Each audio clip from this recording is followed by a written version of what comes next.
Clark County Today is presented by Connell Real Estate. Hire an agent, get a team. Learn more by visiting connellrealestate.com. Hey everyone, Chris Brown here with your Clark County Today video update for Wednesday, January the 13th. A sudden but intense windstorm slammed the Pacific Northwest overnight, leaving tens of thousands without power. Clark Public Utilities crews scrambled to get the lights back on for nearly 16,000 people around here. A tree fell near the Fairview Park Apartments in Northeast Vancouver, damaging this truck parked underneath. And in Portland, a mudslide brought down trees along West Burnside, damaging a footbridge there, and a massive mudslide blocked part of I-84 east of Troutdale, possibly sweeping away at least one driver. That woman is still missing this afternoon. SR 14, meanwhile, is also closed to commercial vehicles from Evergreen Boulevard near Washougal out to White Salmon due to a debris slide near Carson, Washington. The good news is that no more heavy rain is in the forecast for at least the next week. Well, 1 week since the U.S. Capitol building was breached during a riot, the House of Representatives today voted 232 to 197 in favor of impeaching President Donald Trump, who becomes the first U.S. president in history to be impeached twice.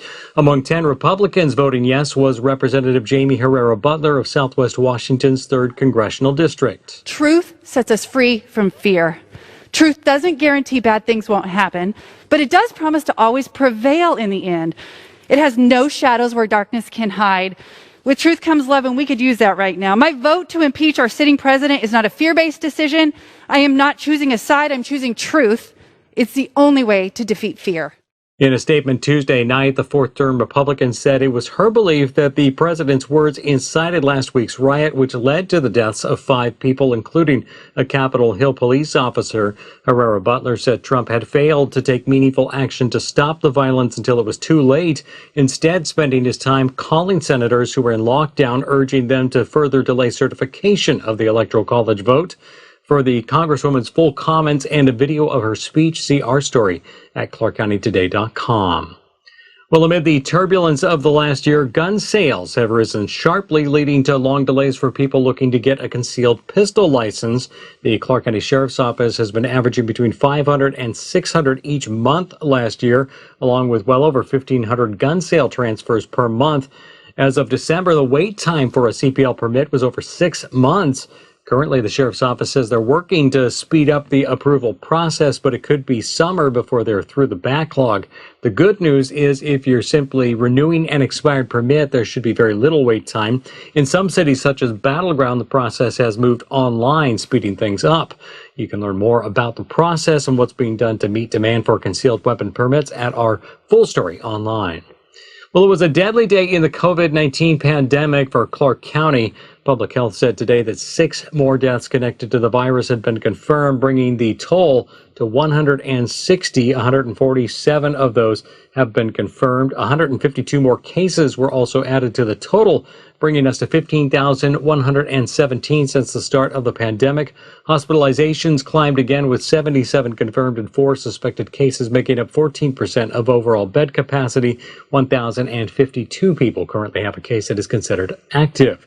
Meanwhile, the Washington Education Association, which represents teachers' unions across the state, added their voice to those demanding Governor Jay Inslee speed up the process for all educators to receive the COVID-19 vaccines. Our position that the WEA board took last night was that all educators, and although it was not part of that, we certainly support all frontline workers, have access to the vaccine, not simply those first that are 50 and older, and months later, those that are 50 and younger. WEA President Larry Delaney said it's their view that teachers should be kept out of the classroom until they've had both doses of the vaccine. Currently, that vaccine rollout plan calls for teachers over the age of 50 to receive vaccines likely in February, with younger educators having to wait until April. In an email to Clark County today, the governor's office said they're hopeful the new presidential administration will follow through on promises to speed up shipments of vaccines, but until then, there likely wouldn't be any change that puts younger educators ahead of other high-risk community members. Now, over to Paul Valencia with another of his Where Are They Now segments. This time, Paul is checking in with Alan Embry, a former Major League pitcher who won a World Series with the Boston Red Sox and is now back here at Prairie High School. Alan Embry has returned to Prairie High School. The former Major League pitcher who won a World Series with the Boston Red Sox started a new job this week working as a resource officer at his old high school. Well, here I am back where it all started. I am a resource officer now, but I got to do some pretty cool things here. I got a state championship over there. This is pretty much the start, the middle, and the finish. And, you know, I'm very proud that it's hanging here. It was a humbling experience for me to walk through these doors and have a job here and see kind of like my footprint here and what people actually thought of me. It was a blessing. We got the chance to talk to Alan this week.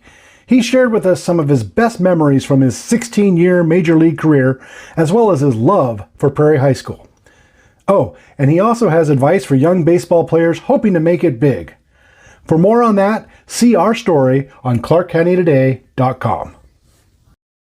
All right, great stuff. Thanks, Paul. And that is your check of the stories we're following for you at ClarkCountyToday.com. Be sure to find us on Facebook, Twitter, and Instagram if you haven't already. You can see when stories are posted and share your own thoughts. News tips and story ideas also can go to news@ClarkCountyToday.com. For all of us, I'm Chris Brown. Thanks for watching. We'll be back with you again tomorrow.